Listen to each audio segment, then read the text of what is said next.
When you're hunting for a new gaming PC, the temptation to go cheap is almost always there.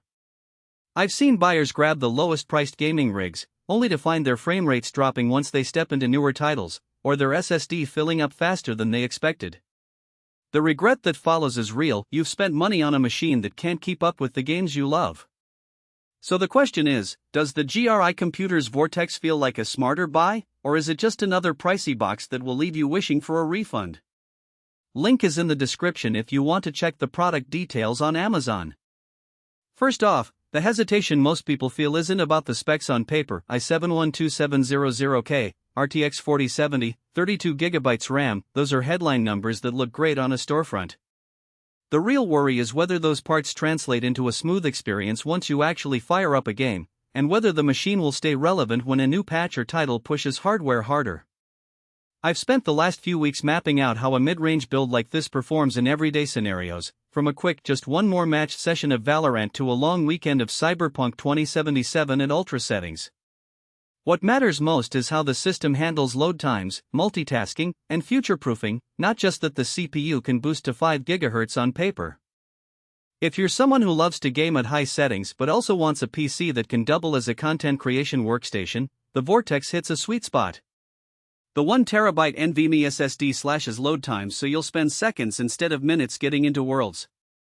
In my tests, Assassin's Creed Valhalla dropped from the loading screen to gameplay in under 8 seconds, which is a noticeable improvement over a SATA drive. The 32GB of DDR4 memory means you can have a game running, a browser with tabs open, and perhaps Photoshop or DaVinci Resolve in the background without the dreaded memory full warning. That kind of multitasking freedom is a practical strength that many gamers overlook when they chase just the highest frame rate. On the flip side, there are hidden trade-offs that can bite you if you don't match the machine to your actual needs. The RTX 4070, while very capable, is positioned just below the flagship 4080 series. If you're chasing 4K at max settings in the newest titles, you'll likely need to dial a few settings back to maintain a steady 60 frames per second. In Red Dead Redemption 2 at 1440p Ultra, I saw the Vortex hover around 6570 frames per second, which is respectable but not the ultra-smooth experience some high-end builds promise. For most 1080p 1440p gamers, that's plenty, but it's a practical limitation if you're specifically targeting 4K future-proofing. Another nuance is the case design. The i3 ARGB black chassis is built with high airflow panels and a clean interior that makes cable management look tidy even for a pre-assembled system. That's great for aesthetics, but the case is also on the smaller side.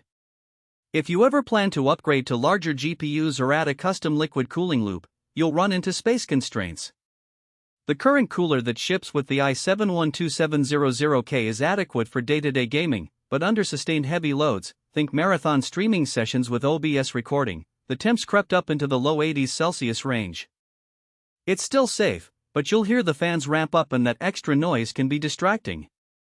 So the practical weakness here is that the Vortex is more of a ready-to-play solution than a future upgrade platform. Who should buy this machine? If you're a serious gamer who enjoys AAA titles at 1440p, want fast load times, and need that extra RAM for streaming or video editing, the Vortex is a solid choice.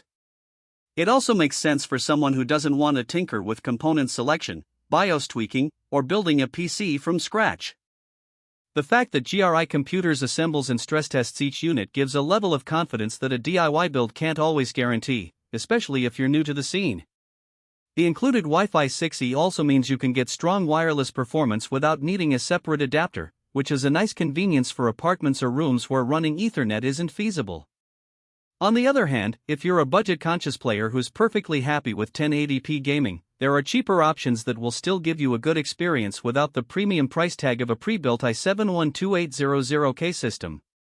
Likewise, if you're a hardware enthusiast who likes to swap out parts, overclock, and fine-tune cooling loops, you might find the Vortex restrictive. The case's size and the stock cooling solution limit how far you can push the CPU, and the GPU choice, while respectable, isn't the absolute top tier. In those scenarios, building a custom rig or opting for a boutique pre-built with more modular design could be a better fit. One practical detail that often slips under the radar is the operating system. This Vortex ships with Windows 11 pre-installed, which is already optimized for gaming with features like auto HDR and direct storage. In real use, I noticed those improvements manifest in games that support them. Halo Infinite.